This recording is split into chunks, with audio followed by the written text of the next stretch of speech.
I've hidden something inside of this deep paw dinosaur. Hasn't that come out brilliant? But you won't see it unless this works exactly how I'm hoping. And honestly, I'm not convinced it's going to show at all. So let's see how well it works. I'm going to fill the small mould, which is this skull mould, with these coloured crystals. The reason I'm pouring them in there to start with is to make sure, firstly, I've got enough of them, and to see how many I need before I go ahead and put the resin in. And the idea is that this is going to show inside the larger mould once the light is on. But like I said, I'm not sure if it's going to, for two reasons. Firstly, it might not show up at all. And secondly, this mould has got quite a lot of scales on it, as you can see. And I don't know if they're going to obstruct it, but I hope it does come out. And as the light passes through it, I'm hoping then it gives a secondary feel to this. Something a little bit more exciting. But they could just disappear completely and we won't see anything. For this one, I'm going to be using the T-Expert Crystal Clear for the small mould, but obviously a deep pour for the large one, because look at the size of it, it's massive. And I think that's going to look really great. This is definitely the best resin for this project. I've got my resin all mixed up now and degassed. What I'm going to do is pour a tiny bit into the mould first, and then swing that around inside so it coats everywhere, just in case I get a piece of the crystal that's stuck right to the edge of the mould. I don't want it to not have any resin on, although it's not really essential for this because you're going to be putting it in resin anyway. Now what I'm going to do is put some of my stones in, probably about half the amount, and half the amount of resin, like that, and then give them a mix through to ensure that they're all fully coated. And then once they're fully coated, I can pop them in there like that. Because don't forget, you've displaced some of those crystals that you first measured out with resin, and you've also displaced some of that resin with crystals, because normally I know that this would take 90 mils, but I only even mixed up about 70 mils, and that should be enough. Giving it a bit of tappy wappy as well to make sure that they're all in position everywhere. And now I can fill up a bit more and then mix up a few more as I need them. Now this would look nice and clear crystals, but I want to try it with the coloured crystals first to ensure that it shows up, because I'm not sure it would have shown up at all with the clear crystals. I don't even know if it's going to show up with these. We'll find out. Now we need that to cure completely before that goes into the mould. I'll give it another bit of squidgy widgy all the way around, bit of tappy wappy, and put them down. And now I'm going to pop it in my Resin G3 curing machine for a couple of hours so this is cured up nicely. That should be cured in a few seconds, and what I'm going to do is, while that's doing its last bit of curing, I'm mixing up my deep pour resin. Now, it's really important to use a deep pour resin when you're making something as large as this. Definitely. If you used a 1-to-1, then all you're going to do is get a flash cure, and that is going to warp and go a funny shape, get really hot, and it could damage the mold. It likely will damage the mold. So I know how much I need of this. I need 700 mils. So I'm only going to mix up 600 mils because I've got the skull going in. So that means I need 200 mils of part B and I need 400 mils of part A for this. And the reason I'm mixing it up early is to give it a chance to degas any bubbles that are in there. And it allows me to put some in here as well before I place the crystal mold in it, and you'll see why in a second. The other thing is, if you don't use a deep pour for this and it does flash cure, it's going to ruin everything that you've done and you're not going to get a nice clear result. Where with this, you are going to get a lovely clear result. Make sure your resin is at room temperature as well, and that's one of the reasons why I love the T-Expert deep pour resin. It is always a great consistency even from the beginning. Look at that.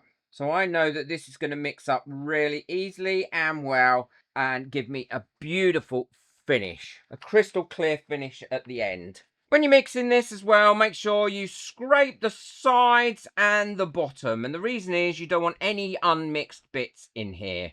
You get a nice long working time for this in the pot, as it's a deep pour 2-to-1. Well, the skull's all cured now and ready to put in.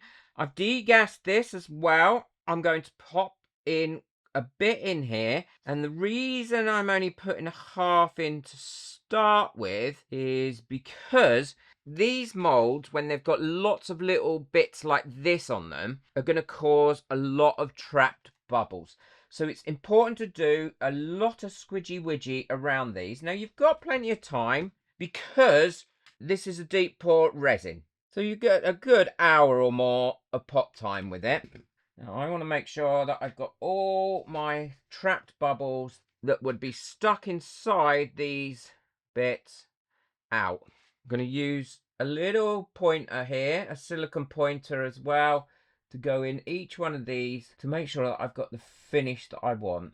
Now I'm going to burst any bubbles that come up to the top now, and then pour a bit more in, and now put my skull in. That skull should be heavy enough not to move around, and it is. I'm going to give that a bit of a shake, and now I can fill up, pouring this in slowly to try and avoid any more bubbles in it. And once that's filled right to the top, I will burst off the final lot of bubbles. I'm going to burst off as I go along now. Do a bit more squidgy widgy on these ones here. Then fill it right to the top, and then I will leave that to cure for 48 hours. And this is the part I'm the most unsure about, because once this is inside and the resin goes in, I've got absolutely no control over how visible it's going to be. And it does seem to be floating up a little bit as well, which is not great, because I don't want it to float up. I need to wedge that in there. So who knows if this is even going to work. I mean, right now you can see it in there, but it worries me that once it's cured, you're not going to be able to see it. Well, this is all lovely and cured now, and as you can see, it's looking beautifully and clear. And that's because we used the right resin and we gave it enough time to release its bubbles. There's no flash cure in this at all. There is no problems with the demolding. All I have to hope now is that I got all the squidgy widgy in that I need to do and got rid of any trapped air bubbles, because I can imagine this mold is a bit of a toad for that. Oh, and it looks like I did. Look, that makes such a big difference using the right tools and all the right equipment. And they're not expensive, and you can really see how good that has come out. Looks amazing. So this is the moment to see if this is actually going to work, because you can't see what's inside it at the moment as this is not lit up.